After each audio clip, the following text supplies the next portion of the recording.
It seems the tier lists have been updated for the new waifu Lavelle. My god, she looks fine. So let's talk a little bit about where she is on Pride. Let's also talk a little bit about the review we made a few days ago, even though nothing has changed from the first impressions review. You guys can go watch that video if you want. And talk a little bit about her place in the meta currently. Okay, her place outside of being eye candy is not that great, but is better to most of the big ones in the game. So before we go into this, as usual, hello the internet, welcome back to the Waifus. I'm Sefhi, your favorite gambling addict, and today's topic, Lavelle, on our bi-weekly Nika video now. Hey, I'm just saying, okay? Not a lot to be making videos right now on Nika, so we cannot be making a lot of them. So we'll be going over Pride, we'll be going over the bossing tier list as usual, and we will be going over our own tier list as well, right? Obviously. That's it. Leave a like, subscribe, and make it to the channel. And let's start really quickly with where we put her 4 days ago and the changes we made into the tier list. Now, I pinged 4 days ago on Discord. If you guys are interested on those things, we ping on Discord every time we update the tier list, every time we're making changes, etc. So 4 days ago, I pinged on Discord and we made some changes. The first one is that the initial placement for Lavelle on the tier list was T3. And we'll explain why she's in T3 on a second, and her pros and her cons and everything else, right? So that is the first thing. But then we also switched a few ratings. The first one being Mari, she was moved down 1 tier from T2 to T3.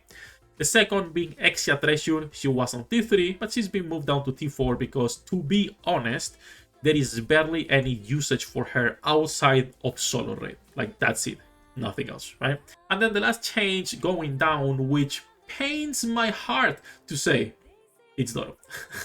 I love Doro. She's still fully invested in my account. She's still 10-10-10, overload level 5, but she just gets no usage. Even on water rates, she gets no usage. Okay, like, I love her, but she's just useless at the moment.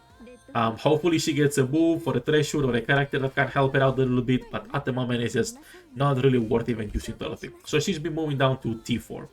And then the last change we made, which was moving up 1 character, was Solene for now. Solene is on a weird case where she's very good. She clearly has flaws, which is her whole kit is ass, but there is just one line that makes her good. And that is the same situation as Lavelle. Her whole kit for PvE, we're speaking PvE, I don't talk PvP, right? For PvE, her whole kit is useless, but the attack buff is good enough that it means it's better than all of these characters in T5, okay? The biggest problem Nikke has is that all of these characters down here are absolutely useless. You could be saying, you know, Sefhi, you can use Bay on one of the Union raid bosses specifically. Wow, a lot of usage, right? Like, all of them are useless. And mostly the same for the T4 girls, even though they can be used as a filler. But for example, who uses Pepper at the moment, or most of the characters in here? So sadly, the game is not balanced well. Over the last year, Nikke has gotten a lot better in actually making decent characters, and we can see this with Solene and Label, characters that are not good, but are actually decent to use and easy to use. So basically, thanks to the 80% attack she has, Lavelle automatically becomes a decent character you can use as a filler for new players who don't have most of the roster, and even on solo raids she can see some usage on your teams 4 or 5, depending who your last CDR characters are, right? But just because of that 80% attack, it's better than literally almost all of these characters here in B1. Well, better than all of these characters in B1, and better than most of these characters in B1, depending on the situation. You could be saying Exia or Mary are better for specific elements, but even then, right? So that's why she is a T3. Now, on the review, nothing has changed since we posted her. Goddamn yes, nothing has changed since we posted this 4 days ago. Everything is the same. Our recommendation is still 4-10-4. There is no reason to invest into a skill 1 or the burst. I could say 7-10 on the skill 2 because it's expensive going to 10, right? Maybe like a 7+ instead of going to 10 directly. Cube, it doesn't matter. Gear, it doesn't matter. You're just going for extra combat power, so you can give her more attack. Nothing else. That's that. The only thing you care is giving her more attack, so her buff, which is based on caster's attack, is bigger. That's it. Nothing else, right? And then when it comes to pros and cons of this character, big attack buff on her burst to everyone on the team, thanks to skill 2, 80%, but requires high investment. Level 7, it's already good enough, and it's 69% instead of 80%. Nice. So you could be leaving it at level 7, no problem. And then the second pro is that she can be used as a replacement for Extra Treasure, Milano Treasure, and even can be paired with characters like Helm Aquamarine or Iron Weak Raids, right? Then for the cons, there is two mostly. For PvE content, outside of her skill 2, her whole kit is trash. This can be seen as a pro because this is a cheap buffer to build for new players, right? And then since she only gives attack, team compositions are a bit more limited because a lot of the newer damage dealers we get already gives themselves so much attack. That's it. That's what we wrote when she came out, right? Nothing has changed outside of the extra placements we moved around. That's it. Let's jump into Prime 1, see where they are putting her, and if we agree or we would change anything. So I'm going to be checking the bossing tier list because it's the only one I personally like. I've said this multiple times, I just don't get out of PvP.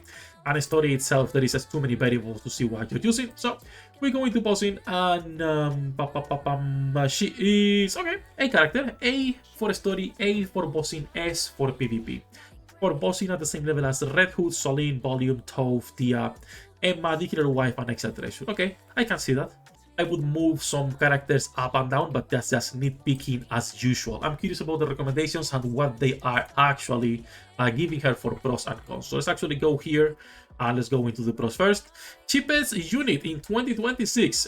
Okay, yeah, she's cheap, but she's kind of dog shit on that skill 1 and burst, right? Massive team-wide attack buff for everyone. Any PvP pros and cons we will skip because as usual I don't do PvP, so I cannot talk about that. So in fact, we will skip everything here because all of this is PvP. When it comes to PvE, honestly, the shield is not going to be that amazing either, but it can help out a little bit. So the only real pros for PvE would be these two and then maybe the shield itself. And then when it comes to pros, there is a few things in here. So once again, I will be skipping the PvP ones, but we can talk about the PvE ones. Now CDR V1 necessitates an off-burst CDR. I will say nowadays it's not as big of an issue because a lot of team compositions have an off-burst CDR. We are moving more and more into a 2 damage dealer composition with the rest of characters big buffers. A lot of times even just running 1 DPS while the second is just buffing even further that main DPS, right? And just doing some extra damage. We don't talk about PvP because my expertise in that it's null. I don't know anything. SR15 is somewhat mandatory in PvE due to her high supportive caster's attack buff. I would not even bother leveling up her doll. I'm gonna be 100% honest. That is a waste of doll materials because, okay, you might be thinking, oh, you have a lot, Sefhi, you can level it up. Yeah, until they release like actually good characters, and this is gone in 2 seconds. So personally, I will save your doll materials for actually meta characters and just leave a phase 0 doll on her, nothing else, right? An SR phase 0, it's more than enough. And then most of the other stuff, it's basically PvP, so we're not going to be talking about. But the last one I do want to mention is this one right here. Shared Illusion doesn't share the shield. What is share? Shift up? Kind of agree because her biggest problem is that outside of an attack, she provides nothing.